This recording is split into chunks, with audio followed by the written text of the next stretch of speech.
Hello, and welcome to Mental Health Matters. I'm your host, Liz Lang. Each week on this podcast, we will break down various aspects of mental health. We are so excited you're here and hope you enjoy this week's episode.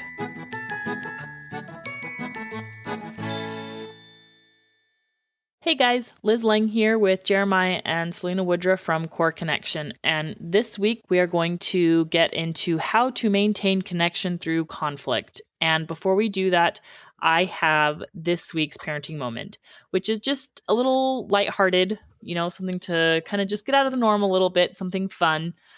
And it's just a funny thing, something that I thought was kind of interesting in the way my kids respond to the crying baby.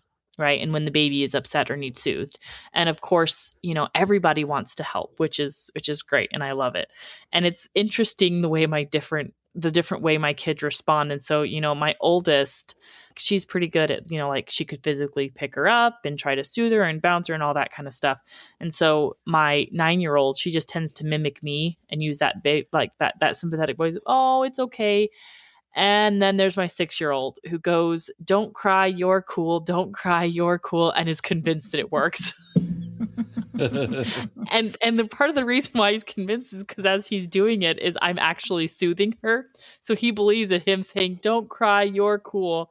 Well, he believes it works. And I just thought it was really funny that's how he tries to help soothe the baby. And it was just really cute. It probably does help everybody because you're laughing and soothing. Probably. Yeah. Soothing the rest of the household. Right? Yeah. So fun times having large age gaps between kids. It certainly has its challenges, but there's some fun things to it too, as I'm sure you guys are very well aware. Sure. Yeah. Okay, so responding calmly when conflict feels personal.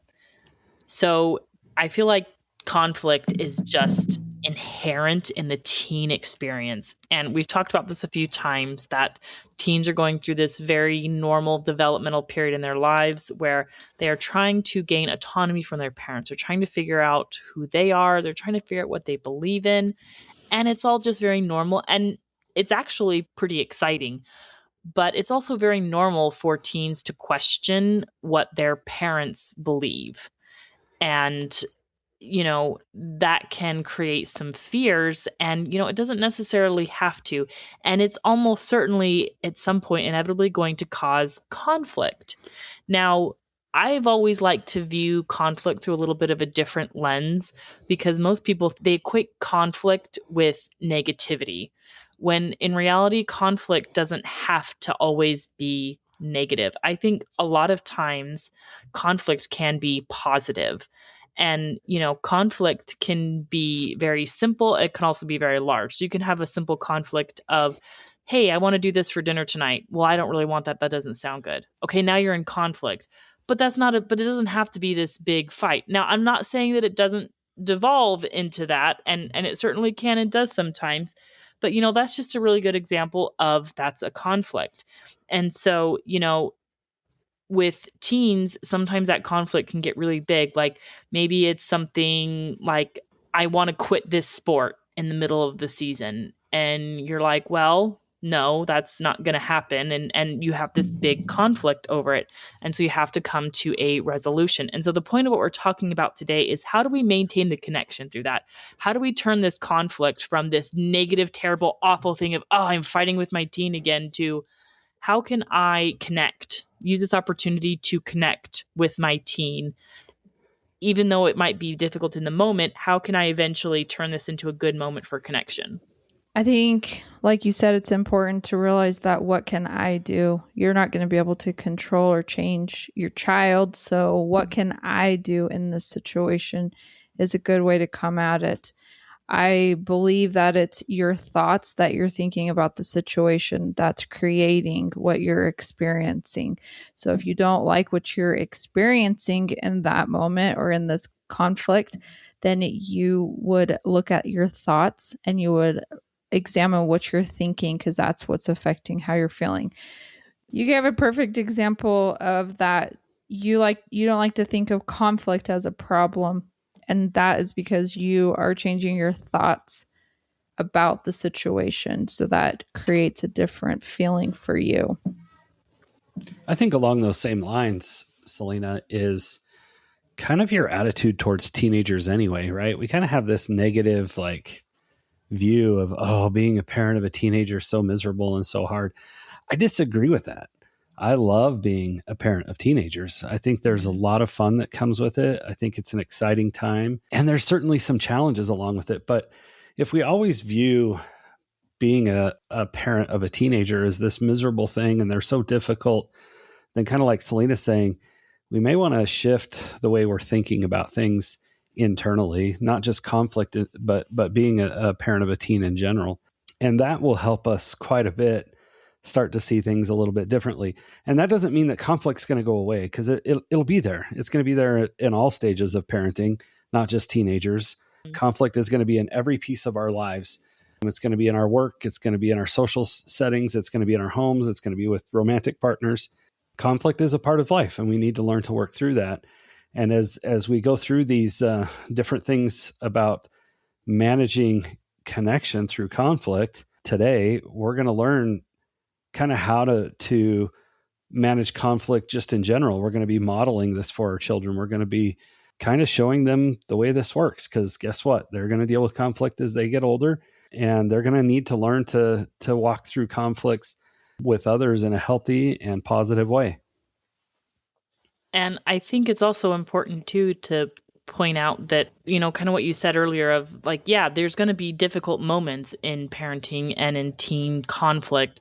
And it's not that you have to just be looking forward to it, or you have to enjoy the whole thing, because I think there are times when your teen is going to dig in, they're going to say things, they're going to be hurtful, they're going to be mad at you, you're going to be frustrated at them. And so I don't want to minimize those feelings, because they're very real and they're going to happen. But I think what's important to take away from it is when you're in that moment to just remember this is a moment of stress, and this is not the determining factor of our relationship, right? So it's not like, oh, this is our relationship now, we just live in conflict forever. It's important, I think, just to keep kind of a long-term perspective. Okay, we have this moment of conflict. Everyone's unhappy right now. Emotions are running high. We're all feeling a little heated. This isn't forever. This is just one moment. I can get back to that connection, and I guess what you might call that homeostasis with my teen, and kind of back to that equilibrium, and where we're on good terms again. Yeah. And there are certainly families who are existing in a perpetual state of conflict. It's definitely happening.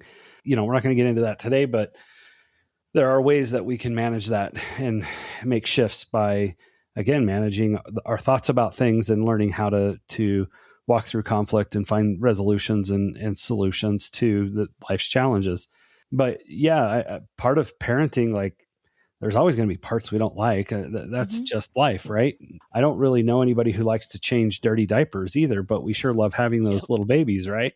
So it's just part of the process, and it's part of what we do. Yeah. So I think one of the key components to this, and I want to recognize that a lot of times this is easier said than done, and that is regulating yourself during conflict. And, if your teen comes to you and they say something, I don't know, maybe just crazy and outlandish, you have this just big kind of internal reaction. Or maybe they say something and you're really frustrated about it, or you're like, I don't like this. It's okay to say, okay, I hear you. I need a few minutes to process this. Let's come back to this. That's extremely healthy conflict resolution, is to in the moment say, yeah, this isn't going to work for me right this second, or, whatever, or just say, hey, I need a few minutes before I can calmly talk to you about this. Yeah, being aware of our own responses and emotions to what's happening is going to be probably foundational here, and understanding I'm upset right now. I don't appreciate what they said, or, I'm tired of this fight, or whatever it is, but learning how to recognize and then manage those emotions when they start to build in us is pretty important. So this is something I would like to demonstrate, but as we're talking, you're just going to have to imagine because you can't see what I'm demonstrating, but it's something called flipping your lid. So if you imagine your hand into a fist, right? And your thumb is over your fingers, that is a calm mind. And that's when every part of your brain connects. So working in harmony and you are balanced and relaxed. Your cerebral cortex would be closed, right? It's all closed up. That's when you're calm. That's when you're able to react and respond and use good judgment. So when you flip your lid, so you think of your hand like open all the way, that's when your prefrontal cortex is open. And that's when you start thinking. And then your amygdala is all your big feelings, right? So you lose access to your thinking brain, and the amygdala activates fight, flight, or freeze. And you operate from a place of fear.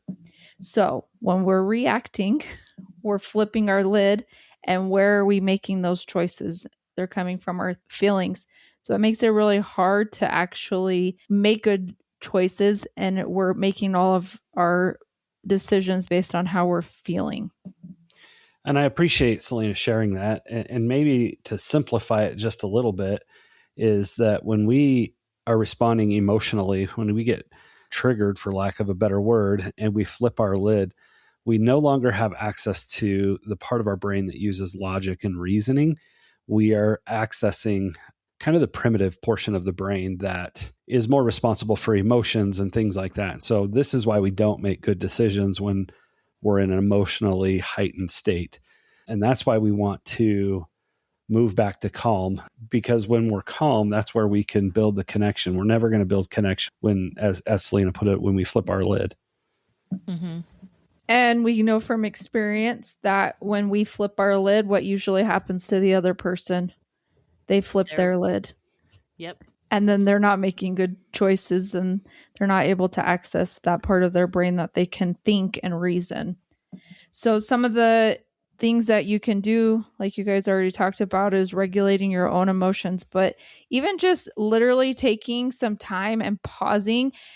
Sometimes we want to fix it and make it all go away and feel like we have to like solve it right now or need it to stop. And so we react. But taking time to just like, I need a minute. Let me take some breaths. Let me regain my thoughts before I say or react to the situation. Like just literally doing that and taking the time to do that could be helpful. Yeah, a great way to manage that is you can do a body check. Sometimes we don't even realize it, but is our jaw clenched?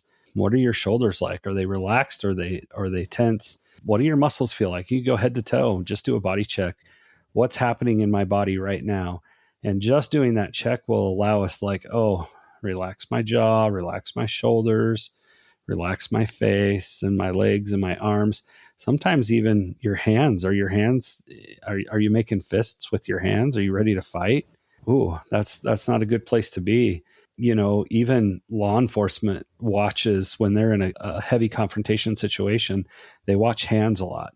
Hands tell them a lot. When they have somebody whose hands are balled up in fists, they know they're ready to fight.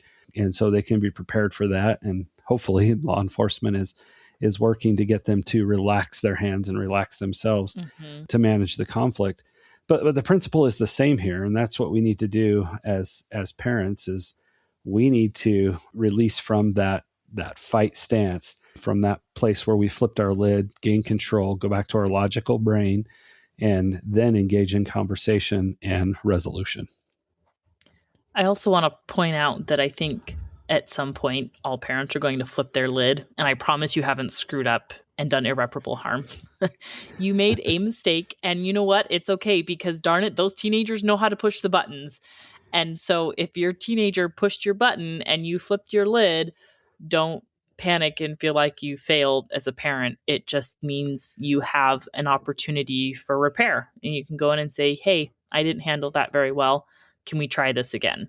I think that gives us opportunities when we do flip our lid to understand what's happening and what you're experiencing. And then you're like, oh, actually, I don't really like how I feel. I don't like how that went. So yes, we are going to flip our lid. We're human beings, not robots. So I think it's a great chance when it does happen, to just self-evaluate and realize what happened, why'd you get there, and what you didn't like about it and how you want it to be different. It's also a great opportunity, I think, for connection when we do flip our lid. And what I mean by that is going back to our child where we flipped our lid and say, I didn't respond very well. I'm sorry. I don't like how I reacted when we had this, confrontation or whatever it was.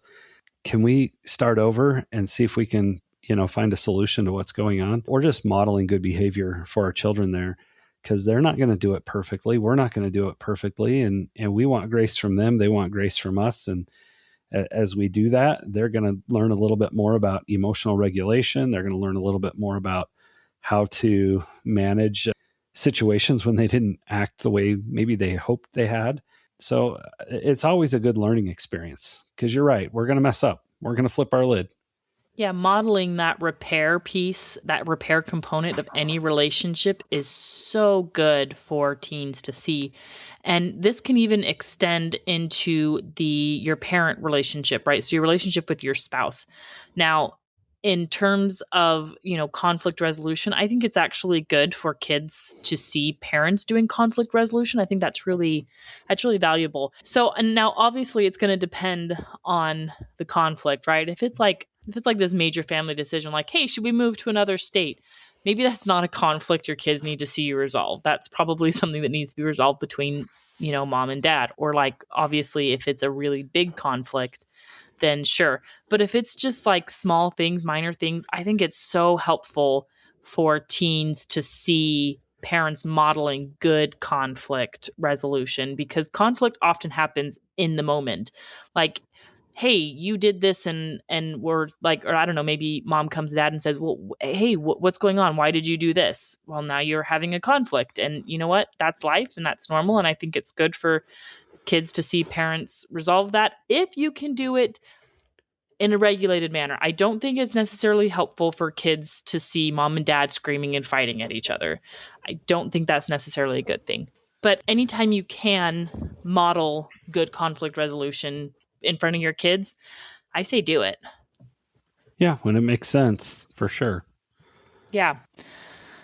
Okay, so I think another important thing to discuss when maintaining connection with boundaries is connection does not mean giving in, right? So let's give a crazy example. Your teen comes to you, maybe they're like 16, 17, right? Kind of old enough where they're making some of their own decisions, and they say, all right, mom, dad, I'm dropping out of high school and I'm going to go get married to this person. I'm going to go get married to someone and start living this adult life. And you're like, well, hold on. That's not going to work. That's not safe. That's not necessarily a good idea, right? So trying to just maintain a connection doesn't mean you just give in, right?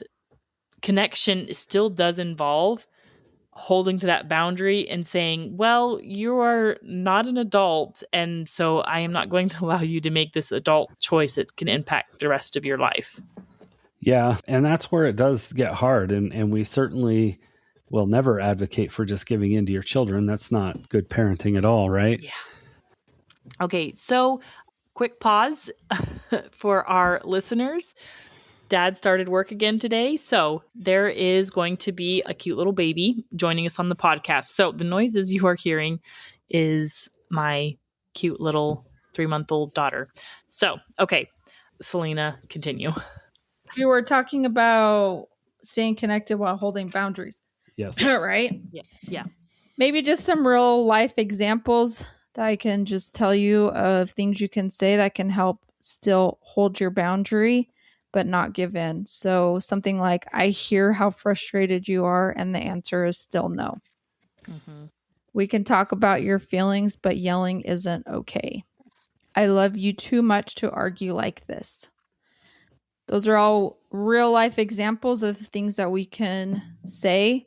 I mean, screenshot it, put it on your phone, put it in a note in your phone. And when you argue, say, hold on, I got to pull this up so I know I'm saying the right thing. But something along those lines, just to help still hold your boundary, but not give in. Yeah. Absolutely. Because, sometimes teens do want something that's bad for them. Like maybe they want to go to hang out at a friend's house, or maybe they want to go to this party and you know that there's going to be unsafe things going on. And you have to say no, and it's going to make them really mad. And, that's just part of parenting. And so, connection doesn't mean, well, let's see if we can't find a compromise here and find a way for you to go to this party where there's unsafe things going on. Sometimes the answer just has to be no. And, as hard as that is for teens to accept, hopefully they're going to someday look back and realize that you really just had their best interest at heart and you did the right thing. Yeah, I've got a recent example for us. My 11-year-old son decided he wanted to get me a Lego set for my birthday, that we would watch a movie together while building this Lego set. And we had originally planned to do it, at a certain time, and other things came up and we weren't able to get to it. And he started moping and pouting, and he didn't want to go to bed. He was obviously not happy about something, and I didn't even know what it was. We kept asking him and talking to him like, hey, what's going on? And he just wouldn't tell us. And finally, he said that he was upset because he had really wanted to build this Lego set with me, and he wanted to stay up and build the Lego set. And of course, he had school the next day, so it's still a no. But instead of getting upset, we were able to find a solution to that, right? And say, okay, well, I'm sorry that we weren't able to do it when you wanted to, but let's do it at this date on this time. And that seemed to have calmed him down and got him more regulated. But I could have just blown up and yelled and said, it's past your bedtime already and you've got to be up early in the morning and whatever. And, stop whining. It's just a toy. But to him, this was a really important thing. So not only were we able to maintain the connection through managing the bedtime boundaries, but we're also able to schedule additional time together to build connection. And I know that's a really simple thing. That's not a complicated conflict, but the principle remains true wherever it's at, whatever's going on. And that is to manage your own emotions and then to find solutions to the conflict, whatever that looks like. Maybe holding that boundary at, no, I love you. I understand why this is important to you. I understand that this is something that you want to do or want to have a part of your life, and it's not good for you. So the answer is no. Let's look at something else that we can do instead. Yeah. And I actually really love that example because it is so relatable, because I feel like that happens all the time as parents, where we're like, hey, yeah, we're going to do something. We make a plan with our kid and then something happens and it falls through. That, I feel like, and that's just a part of life. And so, that's a really great example of conflict resolution. And that's a perfect time to practice conflict resolution, in that you can practice remaining calm and, acknowledging your kid and acknowledging that this is important to them. Because I feel like oftentimes teens, they want to be understood. They want to feel heard. They want to feel like their opinion matters. And so when we just shut them out and just say no, and we don't take the time to listen to them and to listen to their point of view, yeah, they're going to get mad, they're going to get angry, and they're going to be frustrated.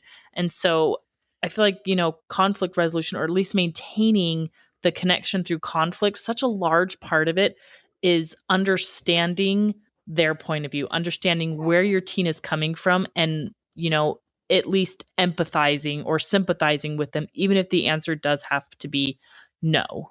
Yeah. And it's important to recognize, as you were saying, Liz, that they need to be acknowledged. Teenagers often get upset about things that adults would not find so upsetting. And I realize my 11-year-old's not quite a teenager yet, but it could be really easy for me as an adult to say, building a Lego, like, come on, we'll build it another day. It's just a dumb Lego set. Who cares? But to him, it was really, really important. And our teens are going to go through these experiences. To them, going to this party might be a do or die for them, socially, at least in their mind, right? And to us, we're like, it's just a party. Like, your good friends aren't even going to be there, or whatever the case might be, right? So it is important that we acknowledge and recognize what they're actually feeling and validate that. Man, that would be tough. I get it. this party seems like it's really important to you. And I don't want to minimize that, but it's more important to me that you're safe and that you have the things that you need in your life. Yeah, absolutely. And so I think another thing to discuss too, and this kind of goes back to what Selina said earlier about oftentimes with conflicts, we want to solve everything. We want to solve it in the moment. We want to make it go away. Sometimes there's no easy solution to a conflict in the moment. And so I think it is important to be able to compartmentalize conflict and to say to your teen, you know, this is a really big issue and we're not going to be able to solve this one today. Can we circle back to this? You know, and oftentimes it is helpful to put some kind of a type of a time frame like, hey, let's circle back next month, right? Or whatever the time frame is. It really depends on the conflict, right? But to put a time frame on it, just so they know that you're not just blowing them off, but to circle back to it and say, you know, we can revisit this a later time. And then, you know, almost like setting it in a box and just putting it aside.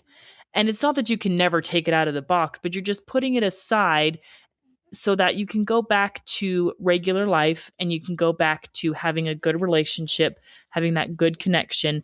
But, you know, this conflict, it doesn't have to be solved today, and you don't have to stay at loggerheads over something that you can't solve today anyways. I think that's another really important part of conflict resolution with teens is being able to compartmentalize. Yeah. And for some, they're going to want a timeline, right? Some kids are, well, when can we come back to it? And so we want to see if we can give them that answer. We don't want to be too far out. For kids, things change very, very rapidly. And so going too far out to come back to it could be more problematic for them and create additional stress and frustration. So, you know, hey, you know what? Things are hot right now. I can see you're upset about this and I'm upset about it. Let's talk about this after dinner, or let's have another conversation in the morning after we've been well rested. That way we can kind of give them a time frame of what they would expect to have happen in terms of time. Like, how long do I have to wait to return to this conversation? Right. Yeah, absolutely. And so kind of what I was talking about is maybe it's like they have this really important thing that they want to do over the summer, right? So it's like, I don't know, maybe it's January, February, and like, hey, there's this really cool camp that I want to go to over the summer. And you're like, well, I'm sorry, that's not going to work because I don't know, maybe whatever. Like there could be any reason, but your teen is just insistent that they want to go to this camp. And I think it's okay to just in the moment say, you know what? You know, we can't figure this out today. Let's circle back. Maybe just we'll discuss it again next week.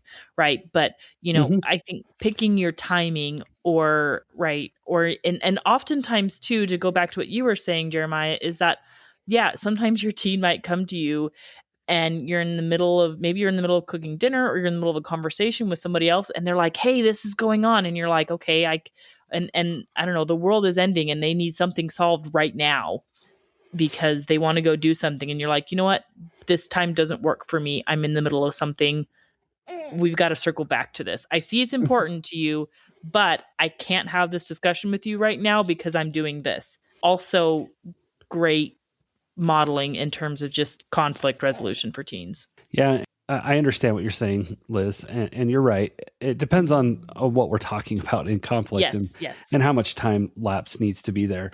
You said something that I wanted to address. You said, this is really important to you, but I have this going on.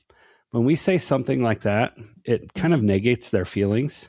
And so maybe a different phrase to try in that kind of scenario would be something like, I can see that this is really important to you, and I am also in the middle of something really important. Let me finish up what I'm doing, and then we'll get to it. So the word and instead of but can go a long ways in validation for them. Yeah, absolutely. I appreciate that because I think that is a good way to handle it. I mean, because it is life and, you know, oftentimes things might feel really big and important to a teen in the moment. They don't always understand, you know, priorities, and they don't always understand that. And you know what? It's okay. It's a learning experience, and it's a great teaching opportunity. So in conclusion, I think we also need to consider what our goal is, and our goal is connection, not control.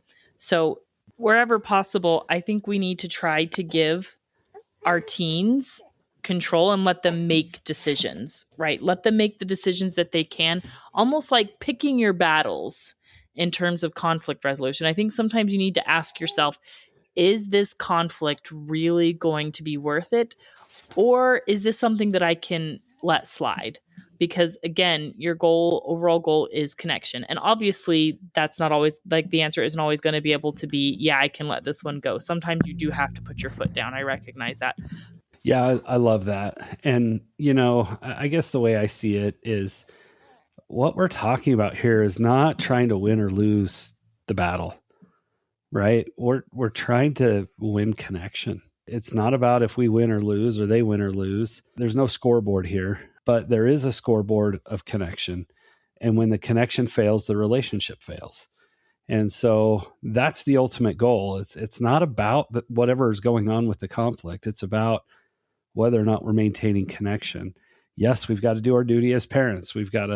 Sometimes we've got to put our foot down or whatever you want to say to manage that and to manage boundaries and responsibilities and obligations. But what we're really talking about winning here is winning connection with our children that will continue throughout the teenage years. And that connection builds the relationship and it sets us up for success. It sets our children up for success as they move into the adult world. Yeah, I would just continue to add to that. What are we wanting to win? Do we want to win the argument or do we want to win that relationship with our child, have that connection? So who do we want to be? How do we want to show up? How do we want to regulate our emotions so that we are being the person that we want to be to help our child and to build that connection with them?